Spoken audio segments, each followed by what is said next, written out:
네, 강프로입니다. 자, 두산 에너빌리티 봅니다. 자, 오늘 0.9% 상승해서 끝났습니다. 자, 금요일 장이 끝났는데 오늘 시장을 보면 원전 쪽의 대장주가 우리 기술인 것처럼 보입니다. 우리 기술이 장중에 반등폭이 12.8%까지 강세가 나왔어요. 자, 시세 측면에서 봤을 때는 우리 기술이 대장인 것이 맞습니다. 오늘 두산 에너빌리티의 주가 움직임을 보면 자, 제가 분봉을 가지고 이야기를 드려볼게요. 정확하게 5분봉으로 제가 5분봉 너무 크네요. 3분봉으로 보고 움직임을 한번 보겠습니다. 오늘자만 이렇게 보면 밑에다가 두산 에너빌리티를 딱 갖다 놓으면 정확하게 비교가 가능합니다. 동일하게 움직이고 있는 모습을 보이고 있죠. 근데 상승폭 기준에서 보면 우리 기술 같은 경우에는요, 하루에 그쵸, 오늘 기준에서예요, 12% 이상까지 상승폭을 키웠다는 점을 알 수 있을 겁니다. 자, 그만큼 주식시장에서 우리가 봐야 되는 부분은 대장주가 어디인가, 그걸 봐야 될 필요가 있습니다. 그런데 대장주가 우리 기술처럼 그쵸, 소형주인 경우가 있습니다. 이럴 때는 대장주라고 좋다 이렇게 딱 하고 잡을 게 아니라, 물론 첫 번째 시세가 시작하는 그 구간에서는 우리 기술을 매매할 수도 있겠죠. 저도 우리 기술을 매매하고 지금 매도하고 기다리고 있는 그런 중에 있습니다. 근데 제가 이렇게까지 디테일하게 말씀을 드리려는 이유는 뭐냐, 두산 에너빌리티의 시세가 유지되지 않거나 두산의 시세가 유지되지 않는 상황에서 우리 기술의 시세도 유지되지 않는다는 겁니다. 즉 테마가 형성되는 데 있어서는 반드시 대장주, 그쵸, 대장주가 시세 측면인 것도 있지만 대형주의 움직임이 동반되거나 정부 정책의 방향이 그쪽 방향으로 움직였을 때 시세 자체는요, 폭발적인 부분이 있습니다. 그런 부분에 대해서 이야기를 해드리기 위함이에요. 그리고 이런 부분을 일봉상에서 보면 우리가 어떤 식으로 볼 수 있느냐, 첫 번째 상승하는 구간이 언제부터 나왔는지를 보셔야 됩니다.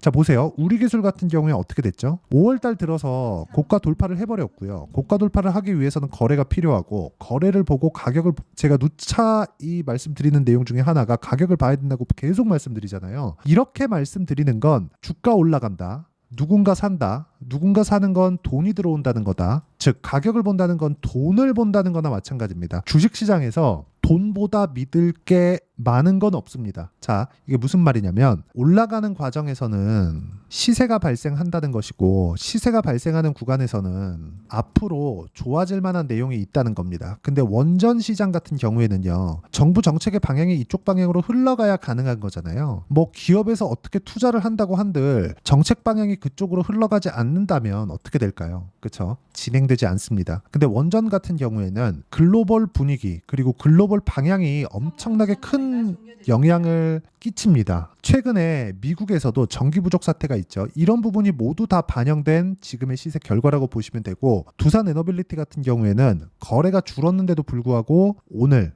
5천억 정도의 거래가 나왔습니다. 자, 수급 한번 보고 갈게요.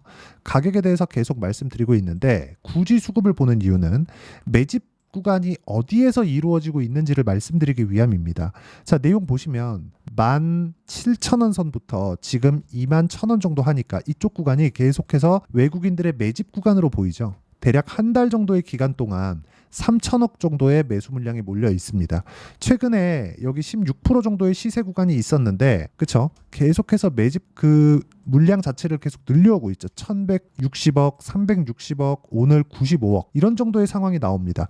어저께는 매도가 나오기는 했지만 매수하는 규모에 비해서 오늘 어저께 나온 매도 물량을 본다면 2억 8,900만 원이에요. 그쵸? 이 자체는 뭐 그렇게 그냥 하루 쉬어갔다 요 정도로 볼 수 있는 겁니다. 근데 수급 자체는 그렇게 중요한 게 아니에요. 우리가 중요한 건 가격에 대한 이해입니다. 왜 싸게 사지 말라고 제가 누차 말씀드리는지 그 부분을 이야기를 드리도록 할게요. 수익을 보기 위해서는 심리를 안정시켜야 되는 부분이 필요합니다. 자, 내용 볼게요.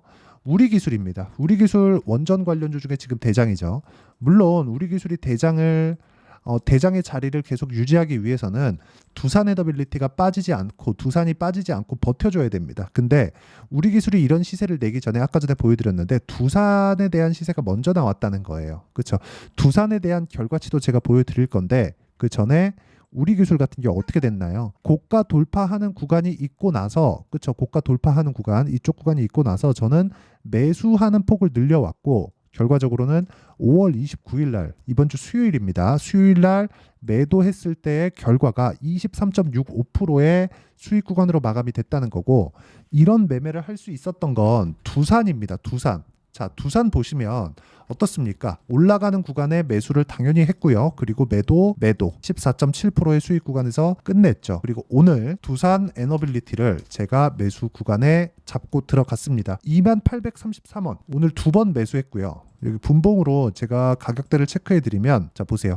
시가 부근에 강한 움직임을 확인하고 나서 바로 매수에 가담을 했고요. 장중에 살짝 흔들리는 부분이 있었지만 물론 종가도 고가 대비해서는 조금 내려왔어요. 그건 우리 기술에 대한 반등 그 폭이 아직 확인하는 단계에 있기 때문에 그렇습니다. 자 이런 과정에서 추가적으로 올라가는 상황이 있었다면 우리 기술은 오늘 상한가를 갈 수도 있는 그런 정도의 시세가 나왔어야 됐는데 그러기는 조금 어려웠습니다. 그래서 고가 돌파하는 과정에서 제가 뭐라고 이야기를 드렸느냐, 정확하게 29,000원 매수 9시 12분에 제가 소통방에서 이야기를 드렸고요. 쭉 내려보면 12시 39분에 두산에너빌리티 22,000원 넘어가면 추가 매수해야 됩니다. 넘어가면, 올라가면, 그쵸? 내려서 매수하는 게 아니라 올라가면 매수한다는 점, 이 부분이 중요하고요. 그리고 다른 종목군에 대한 부분도 명확하게 제가 이야기를 드릴 수 있는 게 모두 신고가 돌파 구간에서 매매를 하고 있다는 점이 중요합니다. 매매하는 과정에서 가격을 확인하지 않고 내가 매매를 한다면 장기 보유를 할 수밖에 없고, 장기 보유는 심리를 위축시키는 그런 결과를 가져오게 되고요. 심리가 위축된다면 나는 어려워질 수밖에 없습니다. 이게 주식시장의 진리예요. 해보신 분들은 아실 겁니다. 장기 보유에서 내가 좋은 결과를 볼 수가 없습니다.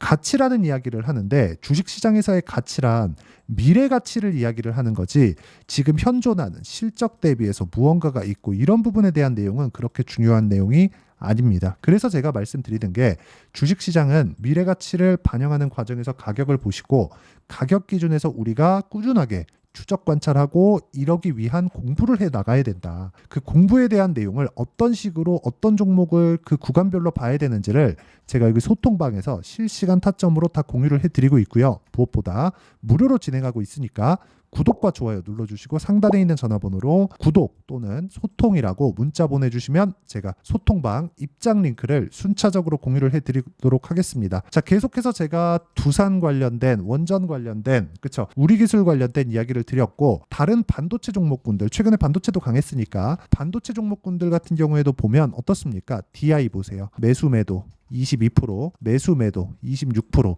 이런 정도의 상황을 지속적으로 만들어가고 있다는 거죠. 그런데 돌파 구간에 있다는 점, 이런 부분도 소통방에서 공유하고 있습니다. 당연히 무료로 진행되니까 와서 무조건 배우시면 되고요. 무엇보다 제가 이런 종목군들을 공략할 때 올라가는 과정에서 이격이 발생을 합니다. 그 너무 큰 이격이 발생했을 때는 이평선의 특성상 주가를 끌어당길 수밖에 없어요. 그런데 우리가 이걸 반대로 한번 생각을 해봅시다. 주가가 이유가 있어서 올랐는데 그 이유를 굳이 파악하기 전에 이평선과의 관계성을 우리가 봤을 때 이유가 있는데 주가가 떨어지지 않고 버틴다면 이동평균선은 평균치가 되기 때문에 이평선이 올라오겠죠. 그러면 당연히 기간 조정의 성격으로 바뀌는 겁니다. 이 구간을 우리는 예상할 수 있어요. 그쵸? 자, 보세요. 단기간에 상승폭이 많이 나왔습니다. 이랬을 때는 단기간에 상승폭이 많이 나왔기 때문에 평균치를 나타내는 이동평균선과 주가의 이격도가 커지겠죠. 그런데 호재가 있을 때는 주가가 등락은 있죠. 그리고 단기간에 많이 올랐으니까 등락폭도 큽니다. 근데 이런 부분을 내가 가격을 잘 잡았을 때 버텨질 수 있고요.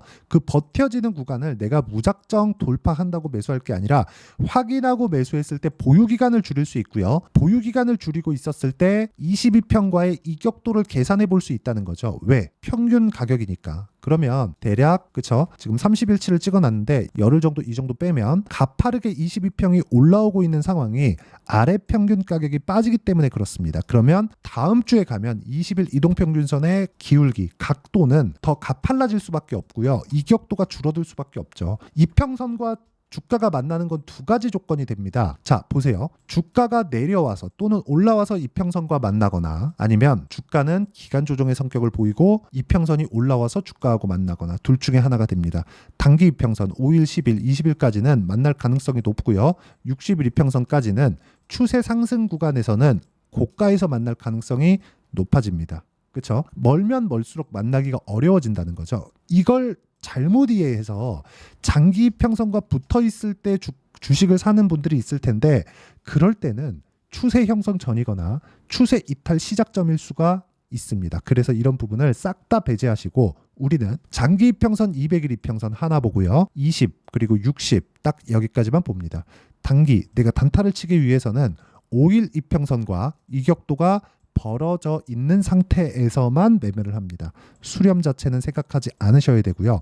이런 관점으로 우리가 두산 에너빌리티를 봤을 때는 어떻게 됩니까? 지금 22평과의 이격도를 조절하고 있는 중이다. 이 구간에서는 조정 구간이 있을 수 있는데 조정은 가격 조정이 있고요. 기간 조정이 있습니다. 그 중에서 가격 조정의 구간으로 들어간다면 고가 돌파, 즉 신고가를 만들지 못했을 가능성이 높고 기간 조정의 성격으로 가는 게 신고가 돌파 구간에 있는 종목군들의 일반적인 행태입니다. 그런데 올라가면 올라갈수록 거래는 늘어날 수밖에 없고 아까 전에 말씀드렸죠. 외국인의 매집 구간이 이쪽 구간에서 발생을 합니다. 올라갈 때 사고 횡보할 때 사고 그리고 기관 쪽에서도 계속해서 매수 물량을 늘려가고 있죠.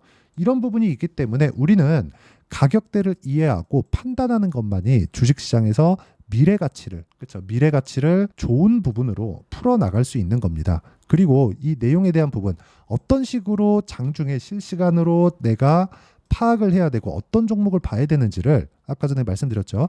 여기 소통방에서 다 이야기를 드리고 있고 두산 에너빌리티 같은 경우에도 이런 식으로 제가 다 이야기를 드리니까 와서 공부하시고요. 나만의 매매법을 만드셨으면 좋겠습니다. 자, 소통방은 다 무료로 진행하고 있고 구독과 좋아요 눌러주시고요. 구독 그렇죠? 소통이라고 상단에 있는 전화번호로 문자 보내주시면 둘 중에 아무거나 보내주셔도 되고요. 그럼 제가 알아듣고 소통방 입장 링크를 다 공유를 해드리겠습니다. 그리고 이런 식으로 타점을 잡는 그 내용이 있겠죠. 원리가 있겠죠. 그 내용은 여기 두산 에너빌리티의 가격과 단기 보유 전략. 단기는 2주입니다. 2주 동안 내가 어떻게 수익 전환을 시킬 것인가. 그러려면 가격을 잘 잡아야겠죠.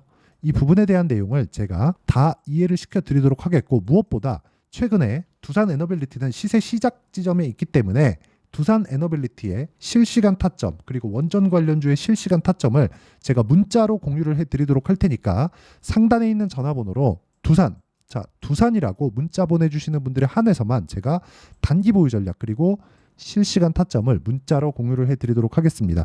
내용 정리하면 그렇습니다. 주식시장은 미래가치를 반영하는 과정에서 가격이 먼저 뜨기 때문에 우리가 가격을 보고 판단했을 때 기간을 줄일 수 있다. 기간을 줄이는 것만이 주식시장에서 중요한 심리를 안정시킬 수 있는 요인이 됩니다. 이런 부분을 그렇죠? 어떤 식으로 판단하고 이해를 해야 될지를 제가 다 이해를 시켜드리도록 할 테니까 영상 끝까지 시청하시고요. 모든 분들이 성공 투자하셨으면 참 좋겠습니다. 자, 24년도가 돼도 여전히 시장은 녹록지 못합니다. 이런 상황이 벌어지는 건 어쩔 수 없습니다. 이런 상황에서도 수익이 나는 종목들의 구조는 변하지 않습니다. 즉 대시세 종목에 대한 구조는 변하지 않는다는 거고 실제 제가 소통방에서 지속적으로 이야기를 드리고 있는 내용도 대시세 종목이나 시장 주도주를 공략하는 건 철저하게 가격 분석을 하라고 이야기를 드리고 가격 분석 이후에는 이슈에 대한 파악 그리고 이슈를 파악하고 나서는 다시 내가 얼마에 매수할지 그 타점에 대한 부분을 지속적으로 언급을 하고 있습니다. 자, 근데 생각해 보세요. 시장이 굉장히 어려웠습니다. 어려운 상황에서의 어떤 종목들이 강했냐 보면 반도체와 그리고 바이오입니다. 자, 실제 여기 보면요. HLB에 제가 실제 매매한 내용을 띄워놓고 보여드리고 있는데 1월 22일부터 매매를 시작해서 4일 동안 31%의 수익 마감이 됐고요. 그리고 여전히 신고가 종목입니다. 자, 그리고 그 다음 어보브 반도체 이름을 보시다시피 반도체 종목이죠. 그리고 AI 반도체는 지속적으로 강세를 보이고 있습니다. 이 종목도 신고가를 먼저 달성한 이후에 제가 21%의 단기간에 21%의 큰 수익을 내고 마감이 됐습니다. 다시 재공략을 준비하고 있고 이런 부분은 소통방에서 다 공유를 해드립니다. 자, 그리고 코세스. 자, 코세스 같은 종목도 당연히 그쵸 신고가 종목이고요. 그리고 반도체 종목입니다. 이 종목도 영업일 기준에서 이틀 동안 대략 한 15%의 수익 마감이 됐습니다. 내용을 한번 보시면 어떻습니까? HLB를 포함해서 뭐 30%, 20%, 뭐 15% 이런 식의 수익이 지속적으로 발생하고 있는데 이 세 종목 모두 다 신고가 종목이고 1월 달에 시장이 약세를 보이고 있는 구간에서도 강했었던 그런 종목입니다. 특징점이 하나 있는데 그 이슈에 앞서서 가격이 먼저 반영했다는 거죠. 그렇게 제가 가격을 먼저 보고 이슈에 대해서 파악하는 이유는 결과적으로는 큰 시세를 먹기 위한 사전 준비 작업입니다. 실제로 큰 시세를 먹기 위해서 사전 준비 작업을 했을 때 여기 레인보우 로보틱스 127% 그리고 ISC 98% 그리고 한미반도체 97%의 큰 수익을 내는 상황을 만들 수 있습니다. 어떤 식으로 소통방에서 진행됐는지, 그쵸? 그 상황을 제가 이야기를 드린 건데, 이런 상황도요, 당연히 신고가를 공략했을 때 가능한 겁니다. 자, 그러면 이번에도 마찬가지입니다. 그쵸? 정부 주도의 코리아 디스카운트 해소 방안이 2월 달에 발표를 하고요. 그리고 2월 달에 발표된 내용을 토대로 주가가 움직이는 게 아니라 이미 움직인 내용이 있죠. 실제 이 내용은 크게 중요한 게 아니라는 겁니다. 실제 움직인 내용을 보면, 자, 기아차입니다. 실제로 12월 달에 신고가를 만들어 놓고 정부에서 입김을 불어 넣으니까 순식간에 기아차를 포함해서 현대차 같은 거대 기업들의 주가가 2주도 채 되지 않아서 40% 정도의 큰 시세를 냅니다. 자, 그러면 우리는 어떤 종목을 봐야 될까요? 이슈를 파악해야 되는 것도 맞지만 철저하게 가격에 맞춰서 매매를 해야 되는 게 당연히 중요합니다. 정부가 주도하는 정책 방향이 있겠죠. 그 방향에 맞춰서 우리가 종목을 찾을 필요가 있다. 자, 그러면 답이 나왔습니다. 정부가 주도하는 방향에 맞춰서 제2의 기아차를 찾는 게 지금은 중요하다. 근데 정부 정책의 방향에 맞게 가자. 그랬을 때 앞서서 제가 보여드렸었던 내용인 여기 레인보우 로보틱스 127%, 그리고 ISC 98%, 그리고 한미반도체 97%와 같은 수익을 낼 수 있습니다. 물론 시간에 대한 부분은 최소 2주의 시간이 필요하고요. 그리고 최장 3개월 안에 끝내야 됩니다. 자, 기아차의 시세를 보셨던 것과 같이 2월 달에 정부 정책의 방향이 결정되고요. 바로 3월 달이면 시행입니다. 자, 그러면 우리는 거기에 맞춰서 당연히 종목을 찾아야 되고, 제가 제2의 기아차를 찾아놨습니다. 제가 아까 전에 소통방에서 이야기를 드렸었던 내용 다 공개를 해드렸는데, 그 내용처럼 종목만 받고 싶다 하시는 분들은요, 상단에 있는 제 전화번호로 대시세, 자, 대시세라고 문자를 보내주시면 정부 정책의 방향에 맞는 종목을 모든 분들에게 무료로 공개를 해드리도록 하겠습니다. 자, 제가 원하는 건 채널 성장이 목적입니다. 자, 그래서 구독과 좋아요 꼭 좀 부탁드리고요. 모든 분들이 정부 정책에 맞는 방향으로 매매를 이어가서 큰 수익 보셨으면 좋겠습니다.